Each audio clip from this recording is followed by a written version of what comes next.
మా latest videos కోసం మా ఈ తెలుగు న్యూస్ ఛానల్ సబ్స్క్రైబ్ చేసి గంట సింబల్ యాక్టివేట్ చేసుకోండి. 2026 ఫిబ్రవరి 17 మంగళవారం మాఘ అమావాస్య రోజు సూర్యగ్రహణం ఏర్పడబోతుంది. అయితే ఈ సూర్యగ్రహణం వలన 3 రాశుల వారికి విపరీతంగా కష్టాలు వస్తాయి. వీరికి గండాలు పొంచి ఉన్నాయి. గ్రహాలు అస్సలు అనుకూలంగా లేవు. ఈ 3 రాశులలో మీ రాశి ఉందేమో వెంటనే చూసుకోండి. ఈ నెల 17న అంటే ఫిబ్రవరి 17, 2026న ఏర్పడేది ఒక భయంకరమైన సూర్యగ్రహణం. అసలే కాలం బాగోలేదు. గ్రహాలన్నీ వక్రించి ఉన్నాయి. ఇలాంటి సమయంలో ఈ సూర్యగ్రహణం రావటం అంటే మామూలు విషయం కాదు. గ్రహణం తర్వాత ముఖ్యంగా ఈ 3 రాశులు అయితే అప్రమత్తంగా ఉండకపోతే ప్రాణాల మీదకే వచ్చే ప్రమాదం ఉంది. మరణగండం అంటే భయపెట్టడం కాదు. జ్యోతిష్య శాస్త్రం ప్రకారం గ్రహాల స్థితిగతులు అలా ఉన్నాయి. మరి ఈ వీడియోలో అసలు ఈ సూర్యగ్రహణం ఎప్పుడు పడుతుంది, దీని ప్రభావం ఎలా ఉంటుంది, ఏ రాశుల వారికి గండాలు పొంచి ఉన్నాయి, వారు ఎలాంటి జాగ్రత్తలు తీసుకోవాలి అనే విషయాలన్నీ పూసగుచ్చినట్టు వివరంగా చెప్పుకుందాము. ఫ్రెండ్స్, ఈ వీడియోని ఎక్కడా స్కిప్ చేయకుండా చివరి వరకు చూడండి, లేకపోతే మీకే నష్టం. వీడియోలోకి వెళ్ళే ముందు ఓం నమ శివాయ అని ఒక కామెంట్ చేయటం మర్చిపోవద్దు. ఈ 2026వ సంవత్సరంలో ఇదే మొదటి సూర్యగ్రహణం. ఇది మామూలు గ్రహణం కాదు. దీన్ని వలయాకార సూర్యగ్రహణం అంటారు. అంటే ఆకాశంలో సూర్యుడు ఒక నిప్పు కంకణంలా రింగ్ ఆఫ్ ఫైర్ లాగా కనిపిస్తాడు అన్నమాట. చూడడానికి ఇది అద్భుతంగా ఉన్న జ్యోతిష్య రీత్యా మాత్రం దీని ప్రభావం చాలా తీవ్రంగా ఉంటుంది. సూర్యుడు అంటేనే ఆత్మకారకుడు, మన ఆరోగ్యానికి, మన కీర్తి ప్రతిష్టలకు అధిపతి. అలాంటి సూర్యుడిని రాహువు మింగేసే సమయమే ఈ గ్రహణం. అందుకే ఇది చాలా పవర్ఫుల్గా పనిచేస్తుంది. ఇప్పుడు టైమింగ్స్ విషయానికి వద్దాం. ఈ సూర్యగ్రహణం ఫిబ్రవరి 17, 2026 మంగళవారం నాడు సంభవిస్తోంది. భారత కొలమానం ప్రకారం చూసుకుంటే ఈ గ్రహణం మధ్యాహ్నం 3 గంటల 26 నిమిషాలకు ప్రారంభమవుతుంది. సాయంత్రం 7 గంటల 57 నిమిషాల వరకు ఉంటుంది. అంటే దాదాపుగా సాయంత్రం అంతా ఈ గ్రహణ ప్రభావం ఉంటుంది. అయితే ఇక్కడ మీరు ఒక విషయం గమనించాలి. ఈ గ్రహణం మన భారతదేశంలో కనిపించదు. అవును, మీరు విన్నది నిజమే. ఈ గ్రహణం కేవలం అంటార్కిటికా, దక్షిణ హిందూ మహాసముద్రం, దక్షిణాఫ్రికా వంటి ప్రాంతాల్లో మాత్రమే కనిపిస్తుంది. మన ఇండియాలో సూర్యుడు మామూలుగానే ఉంటాడు. గ్రహణం నీడ మన మీద పడదు. అయితే చాలామందికి ఒక డౌట్ ఉంటుంది, అసలు గ్రహణం మనకు కనిపించదు కదా, మరి మనం ఏమైనా నియమాలు పాటించాలా, గుళ్ళు గోపురాలు మానేస్తారా అని. దీనికి శాస్త్రం ఏం చెప్తుందంటే, గ్రహణం మన ప్రాంతంలో కనిపించినప్పుడు దానికి సంబంధించిన వేద లేదా సూతకం మనకు వర్తించదు. అంటే ఈ ఫిబ్రవరి 17న వచ్చే సూర్యగ్రహణం రోజున మీరు ఎలాంటి కఠినమైన నియమాలు పాటించాల్సిన అవసరం లేదు. ఉదయం లేచిన దగ్గర నుండి రాత్రి పడుకునే వరకు మీ రొటీన్ లైఫ్ను యథావిధిగా గడపొచ్చు. చాలామంది గ్రహణం అనగానే భయపడిపోతూ ఉంటారు. వంట గిన్నెల మీద, బియ్యం డబ్బాలో, ఊరగాయ జాడీల్లో, మంచినీళ్ళ బిందెల్లో దర్బలు వేస్తూ ఉంటారు. కానీ ఈసారి అలా దర్బలు వేయాల్సిన పని లేదు. మీరు వండుకున్న ఆహారం అలాగే తినొచ్చు, పడేయాల్సిన పని లేదు. అలాగే గ్రహణం పట్టు విడుపు స్నానాలు కూడా చేయనవసరం లేదు. ఇంకో ముఖ్యమైన విషయం ఏమిటంటే, ఈ రోజున మన తెలుగు రాష్ట్రాల్లో కానీ దేశంలో ఎక్కడైనా కానీ గుళ్ళు దేవాలయాలు మూసివేయరు. అన్ని గుళ్ళు తెరిచే ఉంటాయి. నిత్య పూజలు, అర్చనలు అన్నీ మామూలుగానే జరుగుతూ ఉంటాయి. మీరు నిరభ్యంతరంగా గుడికి వెళ్ళి దైవ దర్శనం చేసుకోవచ్చు. గ్రహణం విడిచాక ఇల్లంతా కడిగి శుభ్రం చేసుకోవాలి, తలారా స్నానం చేయాలి అనే రూల్స్ కూడా ఈసారికి వర్తించవు. హాయిగా ఉండండి, అనవసరమైన టెన్షన్లను పెట్టుకోకండి. కానీ ఇక్కడే ఒక పెద్ద ట్విస్ట్ ఉంది. జాగ్రత్తగా వినండి. గ్రహణం కనిపించకపోయినా, నియమాలు పాటించకపోయినా ఒక్క విషయంలో మాత్రం అస్సలు రాజీ పడకూడదు. అదే గర్భిణీ స్త్రీల విషయం. మన పెద్దవాళ్ళు, శాస్త్రజ్ఞులు చెప్పేదేంటంటే, సూర్యగ్రహణం ఎక్కడ ఏర్పడినా సూర్యుడి నుండి వచ్చే ఆ కిరణాల్లో మార్పులు జరుగుతాయి. ఆ నెగిటివ్ ఎనర్జీ అనేది విశ్వమంతా వ్యాపిస్తుంది. అందుకే గర్భిణీలు మాత్రం ఈ గ్రహణ సమయంలో అంటే మధ్యాహ్నం 3 గంటల 26 నిమిషాల నుండి రాత్రి 7 గంటల 57 నిమిషాల మధ్యలో బయట తిరగకపోవటం చాలా మంచిది. పొరపాటున కూడా ఇంటి బయటకు రాకండి. ఆ సమయంలో కత్తిపీటలు వాడటం, కూరగాయలు తరగటము, బట్టలు కుట్టటము, సూదులు వాడటం వంటివి అస్సలు చేయకూడదు. గ్రహణం కనిపించట్లేదు కదా అని డాబా ఎక్కటము, మిద్దె మీదకు వెళ్ళటము, బయట తిరగటం వంటివి చేయకండి. కిటికీలు తలుపులు వేసుకుని ఇంట్లో ప్రశాంతంగా దేవుడి నామస్మరణ చేసుకుంటూ ఉండటం ఉత్తమం. ఎందుకంటే ఆ కిరణాల ప్రభావం గర్భంలో ఉండే శిశువు మీద పడే అవకాశం ఉంది. పుట్టబోయే పిల్లలకు గ్రహణ మొర్రి లాంటి లోపాలు రాకూడదంటే ఈ మాత్రం జాగ్రత్త తప్పదు. మాకు కనిపించదు కదా, మాకేం కాదు అని మొండిగా వెళ్తే తర్వాత జీవితాంతం బాధపడాల్సి వస్తుంది. కాబట్టి గర్భిణీలు మాత్రం బీ కేర్ఫుల్. ఇక రాశి ఫలాల విషయానికి వద్దాం. ఈ గ్రహణం మనకు కనిపించకపోయినా గ్రహ సంచారం మాత్రం జరుగుతుంది కదా. ఆకాశంలో గ్రహాల స్థితిగతులు మారినప్పుడు ఆ ప్రభావం మన రాశుల మీద ఖచ్చితంగా పడుతుంది. ఈసారి ఈ సూర్యగ్రహణం కుంభరాశిలో ఏర్పడుతోంది. అందులోనూ శతభిష నక్షత్రంలో రాహువు, సూర్యుడు, చంద్రుడు, బుధుడు, శుక్రుడు ఇలా 5 గ్రహాలు ఒకే రాశిలో చేరబోతూ ఉన్నాయి. దీన్నే పంచగ్రహ కూటమి అంటారు. ఇది చాలా డేంజర్ కాంబినేషన్. ఈ గ్రహణం వల్ల ద్వాదశ రాశుల్లో మిగతా వారికి ఎలా ఉన్నా ఒక 3 రాశుల వారికి మాత్రం చుక్కలు కనిపిస్తాయి. వారి జీవితం తలకిందులు అయ్యే అవకాశం ఉంది. వారి ప్రాణాల మీదకు వచ్చినా ఆశ్చర్యపోనవసరం లేదు. ఆ రాశులేంటో, వారికి పొంచి ఉన్న ముప్పు ఏంటో ఇప్పుడు వివరంగా చెప్పుకుందాము. మొట్టమొదటిది మరియు అందరికంటే ఎక్కువ ప్రమాదంలో ఉన్న రాశి కుంభరాశి. ధనిష్ట నక్షత్రము 3-4 పాదాలు, శతభిష 1, 2, 3, 4 పాదాలు, పూర్వభద్ర 1, 2, 3 పాదాలు కుంభరాశిలోనికి వస్తాయి. ఈ సూర్యగ్రహణం సాక్షాత్తు మీ జన్మరాశిలోనే సంభవిస్తోంది. ఇప్పటికే మీ నెత్తి మీద శనిదేవుడు కూర్చుని 7 పదుల కాలం నాటి కర్మలను అనుభవింపజేస్తూ ఉంటే ఇప్పుడు దానికి తోడు మీ రాశిలోని సూర్యుడు మరియు రాహువు కలిసి ఈ గ్రహణాన్ని ఏర్పాటు చేయటం అంటే అది మామూలు విషయం కాదు. జ్యోతిష్య పరిభాషలో చెప్పాలంటే కుంభరాశి వారికి ఇది ఖచ్చితంగా మరణగండం లాంటి సమయమే. ఇక్కడ మరణగండం అంటే ప్రాణాలు పోతాయని భయపడటం కంటే ప్రాణాలు పోయేంత నరకాన్ని, చావు అంచుల వరకు వెళ్ళి వచ్చేంత ప్రమాదకరమైన పరిస్థితులను ఎదుర్కోవాల్సి వస్తుందని అర్థం చేసుకోవాలి. ముఖ్యంగా మీ ఆరోగ్యం విషయంలో అస్సలు అశ్రద్ధ చేయకండి. ఇప్పటి వరకు లేనిపోని వింత రోగాలను ఈ గ్రహణ ప్రభావంతో ఒక్కసారిగా బయటపడతాయి. తల పగిలిపోయేంత నొప్పి, మైగ్రేన్, ఒక్కసారిగా బీపీ ఎక్కువ అవ్వటం, గుండె దడ వంటి సమస్యలు మిమ్మల్ని ఊపిరి ఆడకుండా చేస్తాయి. ఈ సమయంలో మీ మానసిక స్థితి కూడా అదుపులో ఉండదు. తీవ్రమైన డిప్రెషన్లోనికి వెళ్ళిపోయే ప్రమాదం ఉంది. అనవసరమైన భయాలు, ఎవరో మిమ్మల్ని వెంటాడుతున్నారన్న ఆందోళనలు మిమ్మల్ని నిద్రపోనివ్వవు. ఇక ప్రయాణాల విషయానికి వస్తే ఈ 17వ తేదీ తర్వాత మీరు అడుగు బయట పెట్టాలంటేనే భయపడాలి. రోడ్డు మీద వెళ్తున్నప్పుడు యమధర్మరాజు మీ పక్కనే తిరుగుతున్నాడని గుర్తుంచుకోండి. డ్రైవింగ్ చేసేటప్పుడు ఏమాత్రం పరధ్యానంగా ఉన్న ఫోన్ చూసినా భారీ యాక్సిడెంట్లు అయ్యే యోగం గట్టిగా ఉంది. కనీసం హెల్మెట్ పెట్టుకోకుండా బండి తీశారో ఇక మీ ఇంటికి మీరు క్షేమంగా చేరుతారన్న గ్యారంటీ లేదు. ఆసుపత్రి పాలవటమే కాకుండా మీ సంపాదన అంతా డాక్టర్ల పరం చేయడానికి సిద్ధంగా ఉండండి. మీ ఉద్యోగ జీవితంలో కూడా ఈ గ్రహణం చిచ్చు పెడుతుంది.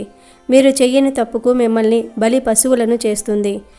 మీ ఆఫీసుల్లో మీ తోటి ఉద్యోగులే మీకు గోతులు తవ్వుతూ మీ బాస్ దగ్గర మిమ్మల్ని చెడ్డవాణిగా నిరూపించడానికి కుట్రలు పన్నుతూ ఉంటారు.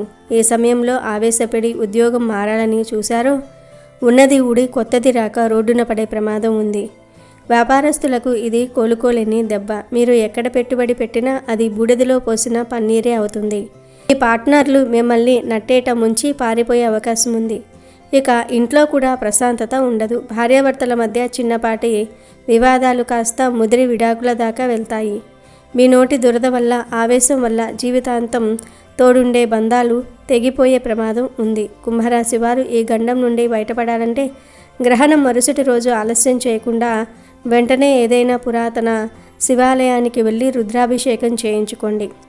లేదంటే మాత్రం మీ జీవితం అతలాకుతలం కావటం ఖాయం. ఇక ఈ గ్రహణం వలన డేంజర్ జోన్లోనికి వెళ్ళబోతున్న 2వ రాశి వృశ్చిక రాశి. విశాఖ నక్షత్రము 4వ పాదం, అనురాధ 1, 2, 3, 4 పాదాలు, జ్యేష్ఠ 1, 2, 3, 4 పాదాలు వృశ్చిక రాశి జాతకులకు చెందుతాయి. ఈ సూర్యగ్రహణం మీ జీవితంలో ఒక చీకటి అధ్యయనాన్ని మొదలు పెట్టబోతోంది. జ్యోతిష్య శాస్త్రం ప్రకారం మీ రాశికి 4వ ఇంట్లో ఈ గ్రహణం ఏర్పడబోతోంది. అసలు 4వ ఇల్లు అంటేనే సుఖ స్థానం. అంటే మీ సంతోషము, మీ ఇల్లు, మీరు తిరిగే వాహనం మరియు మిమ్మల్ని కంటికి రెప్పలా చూసుకునే తల్లికి సంబంధించిన స్థానం. అటువంటి కీలకమైన స్థానంలో ఈ పాపిష్టి గ్రహణం పట్టడం వల్ల మీ జీవితంలో ఉన్న సుఖశాంతులు ఒక్కసారిగా ఆవిరైపోతాయి. దీనికి తోడు మీకు ప్రస్తుతం అర్ధాష్టమి శని నడుస్తోంది. శనిదేవుడు ఇప్పటికే మిమ్మల్ని ముప్పతిప్పలు పెడుతూ ఉంటే ఇప్పుడు ఈ సూర్యగ్రహణం దానికి ఆజ్యం పోసినట్టు అయి మీ పరిస్థితిని మరింత దారుణంగా మార్చేస్తుంది.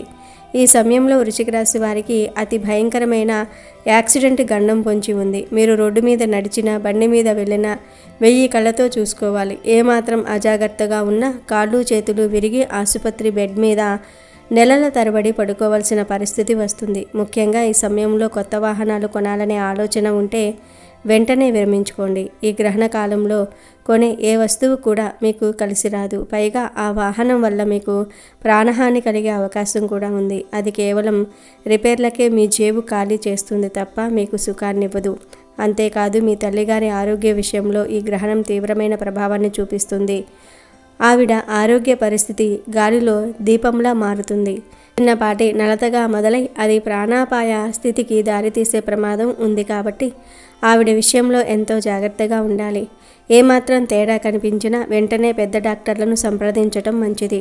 ఇక ఆస్తుల విషయానికి వస్తే మీ సొంత రక్త సంబంధీకులే మీ మీద కుట్రలు పన్నుతారు. మీ ఆస్తిని కాజేయాలని చూసే దాయాదుల వల్ల మీరు కోర్టుల చుట్టూ పోలీస్ స్టేషన్ల చుట్టూ తిరగాల్సి వస్తుంది. ఇంట్లో ప్రశాంతత అనేది మచ్చుకైనా కనిపించదు. అడుగు తీసి అడుగు వేస్తే గొడవలే జరుగుతాయి. రియల్ ఎస్టేట్ రంగంలో ఉన్న వృశ్చిక రాశి వారికి ఇది ఒక గడ్డు కాలం. నమ్మి పెట్టిన పెట్టుబడులు మునిగిపోవటం, కొన్న భూముల వివాదంలో చిక్కుకుపోవటం వల్ల భారీ ఆర్థిక నష్టాలను మూటగట్టుకుంటారు. మీరు ఎంతో నమ్మిన వ్యక్తులే మిమ్మల్ని వెన్నుపోటు పొడిచి మీ పతనాన్ని చూసి ఆనందిస్తారు. ఎవరికైనా డబ్బులు అప్పుగా ఇస్తే అవి తిరిగి రావు సరికదా. అడిగితే మీ మీద శత్రుత్వం పెంచుకొని మిమ్మల్ని ఇబ్బందులకు గురి చేస్తారు. ఆరోగ్యపరంగా చూస్తే గుండెకు సంబంధించిన సమస్యలు ఉన్నవారు అత్యంత అప్రమత్తంగా ఉండాలి. ఛాతీలో చిన్నపాటి నొప్పి వచ్చినా, ఊపిరి తీసుకోవటంలో ఇబ్బందిగా ఉన్నా నిర్లక్ష్యం చేయవద్దు. ఈ గ్రహణ ప్రభావం వల్ల గుండెపోటు వచ్చే అవకాశాలు ఎక్కువగా ఉన్నాయని జ్యోతిష్య నిపుణులు హెచ్చరిస్తూ ఉన్నారు. ఏమాత్రం అశ్రద్ధ చేసినా అది నేరుగా శ్మశానానికే దారితీస్తుంది. ఈ భయంకరమైన బ్యాడ్ టైం నుండి మీరు బయటపడాలంటే సుబ్రహ్మణ్య స్వామిని మనస్ఫూర్తిగా ఆరాధించాలి. కుజగ్రహానికి శాంతి పూజలు చేయించుకోవటం వల్ల కొంతమేర ఉపశమనం లభిస్తుంది. లేకపోతే ఈ గ్రహణం మిమ్మల్ని మానసికంగా పిచ్చెక్కించి మీ జీవితాన్ని అతలాకుతలం చేయటం ఖాయం. అప్రమత్తంగా ఉండండి, ఆవేశాన్ని తగ్గించుకోండి. ఇక 3వ రాశి మరియు అత్యంత జాగ్రత్తగా ఉండాల్సిన రాశి కర్కాటక రాశి.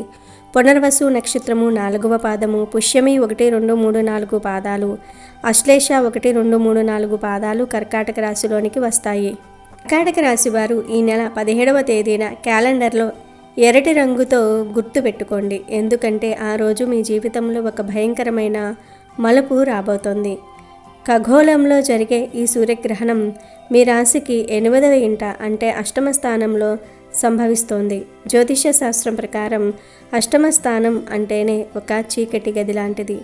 అక్కడ ఆయుష్, మరణము, ఘోరమైన అవమానాలు మరియు అంతులేని కష్టాలు దాగి ఉంటాయి. మీ అష్టమ స్థానంలో రవి మరియు రాహువు కలిసి ఉండటం వల్ల అష్టమి రవి దోషంతో పాటు గ్రహణ దోషం కూడా తోడై మిమ్మల్ని పట్టి పీడించడానికి సిద్ధంగా ఉంది. కర్కాటక రాశి వారికి ఇది నిజంగానే ఒక అగ్ని పరీక్ష లాంటి సమయం. సాధారణంగా మరణగండం అంటే కేవలం భౌతికంగా ప్రాణాలు పోవటం మాత్రమే అని అందరూ అనుకుంటారు. కానీ బ్రతికుండంగానే పరువు పోవటం, సమాజంలో తలదించుకోవలసిన పరిస్థితి రావటం కూడా చావటంతో సమానమే. ఈ గ్రహణ ప్రభావం వల్ల మీకు అటువంటి ఘోరమైన అవమానాలు జరిగే అవకాశం మెండుగా ఉంది. మీరు చెయ్యని తప్పుకు అందరూ మిమ్మల్ని వేలెత్తి చూపిస్తారు. మీ మీద లేనిపోని నిందలు వేస్తారు. మీరు ఎంత నిజాయితీగా ఉన్నా ఈ సమయంలో మీ మాటను ఎవరూ నమ్మరు సరికదా. మిమ్మల్ని ఒక నేరస్తుడిలా చూసే ప్రమాదం ఉంది. ఏ పని మొదలుపెట్టినా అందులో ఆటంకాలే ఎదురవుతూ ఉంటాయి. అడుగడుగున ఫెయిల్యూర్స్ మిమ్మల్ని పలకరిస్తూ ఉంటాయి. ఇక ఆరోగ్యం విషయానికి వస్తే కర్కాటక రాశి వారు ఈ సమయంలో అత్యంత జాగ్రత్తగా ఉండాలి. ఇప్పటి వరకు అదుపులో ఉన్నాయి అనుకున్న దీర్ఘకాలిక వ్యాధులు ఒక్కసారిగా తిరగబెట్టి మిమ్మల్ని ఆసుపత్రి పాలు చేస్తాయి. ముఖ్యంగా కడుపుకు సంబంధించిన సమస్యలు, ఫుడ్ పాయిజనింగ్ వంటివి మిమ్మల్ని ఇబ్బంది పెడుతూ ఉంటాయి. కొన్ని ప్రాంతాల్లో అత్యవసరంగా సర్జరీలు చేయాల్సి వచ్చే సూచనలు కూడా బలంగా కనిపిస్తూ ఉన్నాయి. కేవలం అనారోగ్యమే కాదు, మీకు ప్రమాద గండం కూడా పొంచి ఉంది. అగ్ని ప్రమాదాలు, కరెంట్ షాకులు తగిలే అవకాశం ఉంది. కాబట్టి ఇంట్లో ఉన్న ఎలక్ట్రానిక్ వస్తువులతో లేదా వంటగదిలో మంటతో పనిచేసేటప్పుడు చాలా జాగ్రత్తగా ఉండండి. ఏమాత్రం అజాగ్రత్తగా ఉన్నా అది ప్రాణాపాయానికి దారితీస్తుంది. ఆర్థికంగా కూడా ఈ గ్రహణం మిమ్మల్ని కోలుకోలేని దెబ్బ తీస్తుంది. చేతిలో చిల్లిగవ్వ మిగలదు. అనవసరమైన ఖర్చులు కొండలా పేరుకుపోతాయి. అప్పుల వాళ్ళు మీ ఇంటి ముందు నిలబడి గొడవ చేసే పరిస్థితి రావచ్చు. ఆ అవమానం భరించలేక మీరు తీవ్రమైన మానసిక వేదనకు గురి అవుతూ ఉంటారు. విదేశాల్లో ఉన్న కర్కాటక రాశి వారికి ఇది మరింత గడ్డు కాలం. వీసా సమస్యలు తలెత్తటం, ఉద్యోగం ఊడిపోయే భయం వెంటాడటం వల్ల మీరు రాత్రులు సరిగ్గా నిద్రపోరు. విద్యార్థులు చదువు మీద ఏకాగ్రత కోల్పోతారు. ఎన్ని గంటలు చదివినా బుర్రకెక్కదు. సరికదా పరీక్షల్లో ఫెయిల్ అయ్యే ప్రమాదం కూడా ఉంది. ఇక ప్రేమ వ్యవహారాల్లో ఉన్న వారికి ఈ గ్రహణం ఒక శాపంలా మారబోతోంది. మీ ప్రాణం కన్నా మిన్నగా ప్రేమించిన వారు మిమ్మల్ని అపార్థం చేసుకుని చిన్న చిన్న కారణాలతో బ్రేకప్ చెప్పి వెళ్ళిపోతూ ఉంటారు. ఆ విరహ వేదన మిమ్మల్ని పిచ్చెక్కించేలాగా చేస్తుంది. మీ పార్ట్నర్ మిమ్మల్ని వదిలేసి వేరే వాళ్ళతో వెళ్ళిపోయే సూచనలు కూడా ఉన్నాయి. ఈ భయంకరమైన గ్రహణ దోషం నుండి మీరు బయటపడాలంటే దుర్గాదేవిని అత్యంత భక్తితో పూజించాలి. రాహుకేతువులకు శాంతి పూజలు చేయించుకోవటం మీకు తప్పనిసరి. లేకపోతే ఈ గ్రహణ ప్రభావం కేవలం ఆ ఒక్క రోజుతో పోదు. రాబోయే 6 నెలల పాటు మిమ్మల్ని నీడలా వెంటాడుతూనే ఉంటుంది. మీ జీవితాన్ని అతలాకుతలం చేయడానికి ఈ గ్రహణం ఒక నిప్పు కణంలా మారుతుంది. జాగ్రత్త పడకపోతే భస్మం కాక తప్పదు. చివరిగా మీకు నొక్కి చెప్పేది ఒక్కటే. కుంభం, వృచ్చికం మరియు కర్కాటక రాశుల వారు ఈ ఫిబ్రవరి 17వ తేదీన మీ జీవితంలో ఒక గణనకాలంగా గుర్తించి అత్యంత అప్రమత్తంగా ఉండాలి. బహుశా మీ చుట్టుప్రక్కల వారు ఈ గ్రహణం మనకు కనిపించదు కదా, నియమాలు ఏమీ లేవు కదా అని చాలా తేలికగా మాట్లాడవచ్చు. గుళ్ళు కూడా తెరిచే ఉంటాయి కదా అని మీరు అశ్రద్ధ చేయవచ్చు. కానీ గుర్తుపెట్టుకోండి, గ్రహణం కంటికి కనిపించినా కనిపించకపోయినా విశ్వంలో గ్రహాల మధ్య జరిగే ఆ కిరణాల యుద్ధం మీ జాతక చక్రం మీద గట్టి ప్రభావం చూపిస్తుంది. సూర్యుడు, చంద్రుడు, రాహువుల కలయిక మీ రాశి చక్రంలో ఏదో ఒక మూల అలజడి సృష్టిస్తూనే ఉంటుంది. ఇది శాస్త్రం చెప్పిన నిగూఢ సత్యం. దీన్ని కాదనటం ఎవరి తరం కాదు. నిర్లక్ష్యం చేస్తే జరిగే నష్టం మీ ఒక్కరికే కాదు, మీ మీద ఆధారపడిన మీ కుటుంబం మొత్తానికి అది తీరని లోటు అవుతుంది. మిగతా రాశుల వారికి ఫలితాలు మిశ్రమంగా ఉన్నప్పటికీ ఈ 3 రాశుల వారు మాత్రం మరణగండం లాంటి పరిస్థితులను ఎదుర్కోవాల్సి వస్తుంది. అందుకే ఆ రోజు ఎటువంటి సాహస కృత్యాలకు పూనుకోకండి. కొత్త వ్యాపార ఒప్పందాలు చేసుకోవటం, వాహనాలపై వేగంగా వెళ్ళటము, ఎవరితోనైనా వాదనలకు దిగటం వంటివి చేస్తే మీరే ఇబ్బందుల్లో పడతారు. ఈ గడ్డు కాలంలో మీకు శ్రీరామ రక్ష కేవలం దైవభక్తి మాత్రమే. మీ మనసును ప్రశాంతంగా ఉంచుకుని ఇష్టదైవ నామస్మరణ చేస్తూ ఉండండి. అనవసరమైన రిస్కులు తీసుకొని ప్రాణాల మీదకు తెచ్చుకోకండి. ఈ ఫిబ్రవరి 17 మీ పాలిట శాపంగా మారకూడదంటే మీరు జాగ్రత్తగా ఉండటమే ఏకైక మార్గం. మీ రాశిలో గ్రహగతులు అనుకూలంగా లేనప్పుడు మీరు ఎంతటి మొండి ధైర్యం ప్రదర్శించినా ఫలితం శూన్యం. రాసి పెట్టుకోండి. అప్రమత్తంగా ఉండేవారే ఈ భయంకరమైన గండం నుండి గట్టెక్కుతారు. నిర్లక్ష్యం చేస్తే మాత్రం తర్వాత పశ్చాత్తాపడిన ప్రయోజనం ఉండదు. అమెజాన్లో బెస్ట్ డిస్కౌంట్స్ కోసం వీడియో డిస్క్రిప్షన్లో లింకు ఉంది, చూడండి. అలాగే మా టెలిగ్రామ్ ఛానల్ సబ్స్క్రైబ్ చేసుకోండి.